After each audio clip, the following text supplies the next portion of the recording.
శ్రీమాత్రే నమ. జయ గురు దత్తాత్రేయ నమ.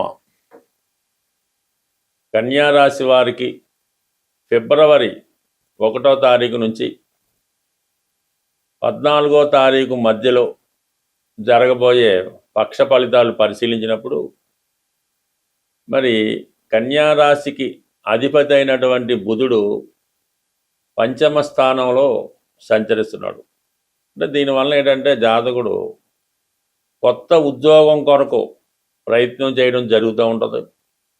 మీలో ఉన్నటువంటి జ్ఞానాన్ని విజ్ఞానాన్ని ఇంకా పెంచుకునే ప్రయత్నం చేస్తూ ఉంటారు.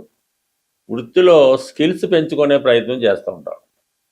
అలాగే ఎక్కువగా కన్యారాశిలో సాధారణంగా చిన్న స్థాయి వ్యాపారస్తులు, ఈ ప్రింటింగ్ సంబంధించిన వాళ్ళు, సినిమా ఇండస్ట్రీకి ఈ 24 సంవత్సరాల్లో చిన్న చితగా ఉన్నటువంటి కార్మికులు లాంటి వాళ్ళు, అలాగే మిమిక్రీ ఆర్టిస్టులు, కామెడీస్, డైలీ రొటీన్ అంటే నెల జీతం మీద కాకుండా రోజువారీ జీతం మీద పనిచేసే వాళ్ళు ఎక్కువగా ఈ కన్యా రాశిలో ఉండడం జరుగుతూ ఉంటుంది.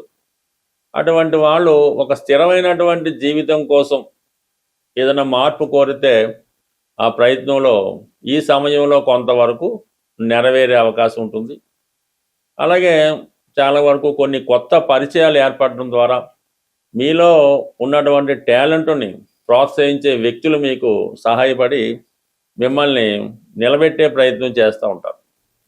అయితే అటువంటి బుధుడు మనకి ఈ ఫిబ్రవరి 3వ తారీఖున 6వ స్థానంలోకి మారడం జరుగుతూ ఉంది. అది ఒక మిత్రక్షేత్రం అవడం వల్ల మీకు ఈ సమయంలో ఏదైనా పర్మనెంట్ ఉద్యోగం లాంటిది రావడం జరిగే అవకాశం ఉంది. సో ఎప్పుడైనా సరే కన్యా రాశివారు, కన్యా లగ్నం వారు ఉద్యోగానికి లేదంటే ఎవరి వద్దన్నా సహాయకుడిగా పనిచేయడానికి మాత్రమే వీళ్ళ జీవితంలో అనుకూలిస్తుంది తప్ప స్వతంత్రంగా చేపడతాము అని కానీ ఏదైనా స్వతంత్రంగా వ్యాపారం చేద్దామని అనుకుంటే మాత్రం చాలా వరకు నష్టపోవడం జరుగుతూ ఉంటుంది. అంటే మీ తెలివితేటల వల్ల, మీ నైపుణ్యం వల్ల ఇతరులు బాగుపడాలి తప్ప మీ తెలివితేటలు మీకన్నది ఎక్కువగా ఉపయోగపడవు. కాబట్టి ఈ విషయాన్ని గమనిస్తూ ఒక నిపుణుడైనటువంటి వ్యక్తి దగ్గర సహాయకుడిగా పనిచేయడం వల్ల మీ ఆలోచనలు, మీ తెలివితేటలు వారి ద్వారా మీకు ఉపయోగించి వారికి నేమ్ రావడం జరుగుతుంటుంది. తగిన ప్రతిఫలం మీకు రావడం జరుగుతూ ఉంటుంది. ఈ సమయంలో ఇది జరిగే అవకాశం ఉంది. దాని తర్వాత ఈ శుక్రుడు ధన భాగ్యాధిపతిగా పంచమ స్థానంలో ఉన్నటువంటి శుక్రుడు మీరు ఏదైనా కొత్త విషయాన్ని నేర్చుకోవడానికి కానీ ఏదైనా ప్రాక్టీస్ చేసుకోవడానికి కానీ అనుకూలంగా ఉంటుంది. అలాగే స్త్రీలకి ఇది చాలా వరకు అనుకూలంగా ఉంటుందన్నమాట. ఈ పెళ్లి విషయంలో కానీ స్వతంత్రంగా ఉద్యోగంలో ప్రవేశించే విషయంలో కానీ ఏదో ఒక ప్రయత్నం నెరవేరుతూ ఉంటుంది. ఎందుకంటే ఇప్పుడు సప్తమంలో శని భగవానుడు ఉండడం వల్ల వివాహ విషయంలో చాలా డిలే అవుతూ ఉంటుంది. సంబంధం దగ్గరికి వచ్చి మిస్ అవ్వడం కానీ కుదుర్చుకున్న సంబంధం వాయిదా పడడం కానీ జరిగే అవకాశం ఉంటుంది. కాబట్టి మరి ఈ సమయంలో మీరు మరి పెళ్లి కన్నా మీరు వృత్తిలో ఇంకా ఇంప్రూవ్మెంట్ అయ్యి పర్మనెంట్గా ఇంకా గొప్ప ఉద్యోగం సంపాదించడం కానీ మీ టాలెంట్కు తగినటువంటి క్యారెక్టర్ అంటే ఏదైనా సినిమాలో సంబంధించిందో, డైరెక్షన్ సంబంధించిందో, యూట్యూబ్ సంబంధించిందో మీరు బాగా ప్రావీణ్యం సంబంధించి అందులో నైపుణ్యం సాధించే అవకాశం ఉన్నది. ఎందుకంటే శుక్రుడు కూడా ఈ పక్షంలో 5వ తారీఖున 6వ స్థానానికి బయలుదేరుతున్నాడు. అంటే శుక్రుడు 6వ స్థానంలో వెళ్తే స్త్రీలకి ఉద్యోగ ఉపాధి అవకాశాలు పెరుగుతాయి. అంటే 6వ స్థానం అన్నది సప్తమానికి వేస్థానం అవుతూ ఉంటుంది అన్నమాట. ఆ కారణం వల్ల 6వ స్థానంలో వచ్చినటువంటి గ్రహం ఈ బ్రహ్మచర్యానికి అనుకూలిస్తుంది తప్ప దాంపత్య జీవితానికి, వివాహ బంధానికి అంతగా అనుకూలించదు. అంటే ఒకవేళ వివాహం అయినా కూడా భార్యాభర్తల మధ్య ఎడబాటు, దాంపత్య సుఖం లేకపోవడం జరిగే అవకాశం ఉంది. కాబట్టి ఏదైనా వృత్తి మీరు వివాహ జీవితానికన్నా వృత్తికి ఎక్కువ ప్రాధాన్యత ఇవ్వడం జరుగుతూ ఉంటుంది.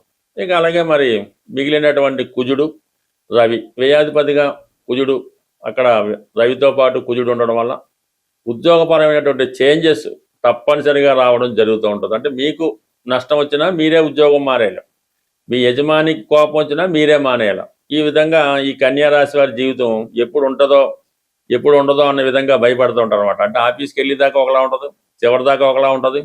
ఈ విధంగా పూర్తి అభద్రతా భావంతో మీరు ఈ సమయంలో పని చేయవలసి ఉంటుంది. బట్ ఏదైనా మంచి టాలెంట్ ప్రదర్శించిన మంచి నైపుణ్యంతో వర్క్ చేసినా కూడా ఈ వృత్తిపరమైనటువంటి ఆందోళన మీకు ఈ సమయంలో ఉండడం జరుగుతూ ఉంటుంది. అంటే ఇక్కడ మీ కేతు 12వ స్థానంలో ఉండడం వల్ల ఇటు భయాలు కూడా కలుగుతుంటాయి.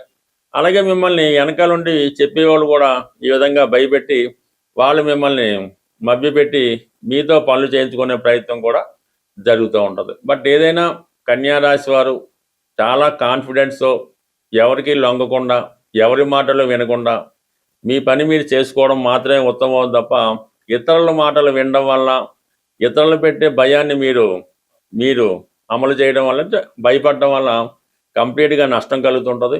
ధైర్యంగా ముందుకు వెళ్ళండి. ఎటువంటి ఇబ్బంది మీకు రాకుండా అన్ని సమస్యలు వాటికవే పరిష్కారం అవుతాయి.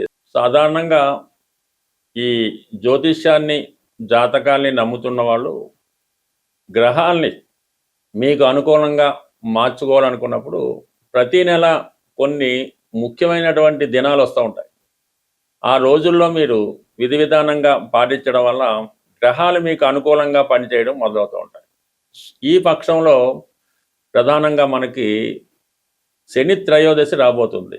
14వ తారీఖు ఫిబ్రవరి నెలలో శని త్రయోదశి రోజు కంపల్సరిగా మాకు ఏలినాటి శని ఉంది, అష్టమ శని వీలు కాకుండా ప్రతి రాశివారు కూడా ఆ రోజు విధి విధానంగా శని భగవానుని నవగ్రహాల్లో శని భగవాన్ని అక్కడ ఉన్నటువంటి ఆచారం ప్రకారం అభిషేకమో అర్చనో ఏదో చేసుకోవడం, ఎక్కువగా శివాలయంలో ఉన్నటువంటి నవగ్రహాల్ని పూజించడం, తర్వాత శివుణ్ణి కూడా పూజించి అభిషేకం చేయించి ఆ రోజు వరకు నియమనిష్టలతో ఉండడం వల్ల మీకు ఈ శనిగ్రహ అనుగ్రహం తప్పక లభిస్తూ ఉంటుంది.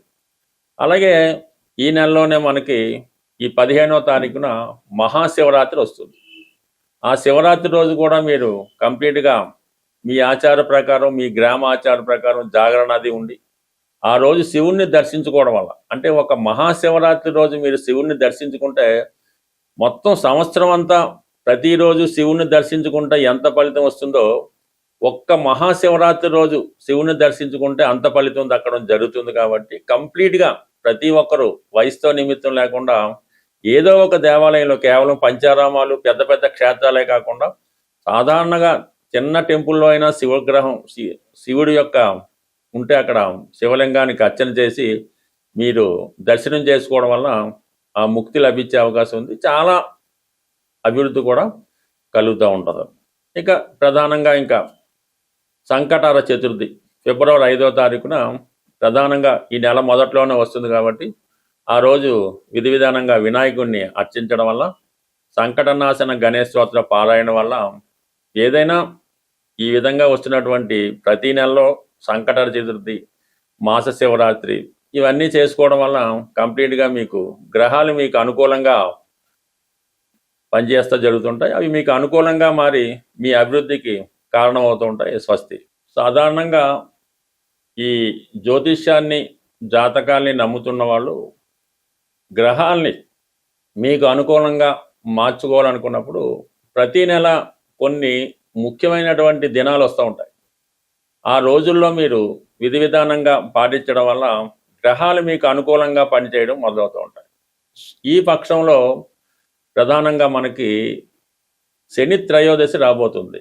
14వ తారీఖు ఫిబ్రవరి నెలలో శని త్రయోదశి రోజు కంపల్సరిగా మాకు ఏలినాటి శని ఉంది, అష్టమ శని వీలు కాకుండా ప్రతి రాశివారు కూడా ఆ రోజు విధి విధానంగా శని భగవానుని నవగ్రహాల్లో శని భగవాన్ని అక్కడ ఉన్నటువంటి ఆచారం ప్రకారం అభిషేకమో అర్చనో ఏదో చేసుకోవడం, ఎక్కువగా శివాలయంలో ఉన్నటువంటి నవగ్రహాల్ని పూజించడం, తర్వాత శివుణ్ణి కూడా పూజించి అభిషేకం చేయించి ఆ రోజు వరకు నియమనిష్టలతో ఉండడం వల్ల మీకు ఈ శనిగ్రహ అనుగ్రహం తప్పక లభిస్తూ ఉంటుంది.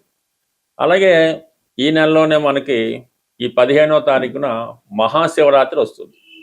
ఆ శివరాత్రి రోజు కూడా మీరు కంప్లీట్గా మీ ఆచార ప్రకారం మీ గ్రామ ఆచార ప్రకారం జాగరణ అది ఉండి ఆ రోజు శివుణ్ణి దర్శించుకోవడం వల్ల, అంటే ఒక మహాశివరాత్రి రోజు మీరు శివుణ్ణి దర్శించుకుంటే మొత్తం సంవత్సరం అంతా ప్రతిరోజు శివుణ్ణి దర్శించుకుంటే ఎంత ఫలితం వస్తుందో ఒక్క మహాశివరాత్రి రోజు శివుని దర్శించుకుంటే అంత ఫలితం దక్కడం జరుగుతుంది. కాబట్టి కంప్లీట్గా ప్రతి ఒక్కరూ వయసుతో నిమిత్తం లేకుండా ఏదో ఒక దేవాలయంలో కేవలం పంచారామాలు పెద్ద పెద్ద క్షేత్రాలే కాకుండా సాధారణంగా చిన్న టెంపుల్లో అయినా శివగ్రహం శివుడి యొక్క ఉంటే అక్కడ శివలింగానికి అర్చన చేసి మీరు దర్శనం చేసుకోవడం వల్ల ఆ ముక్తి లభించే అవకాశం ఉంది. చాలా అభివృద్ధి కూడా కలుగుతూ ఉంటుంది.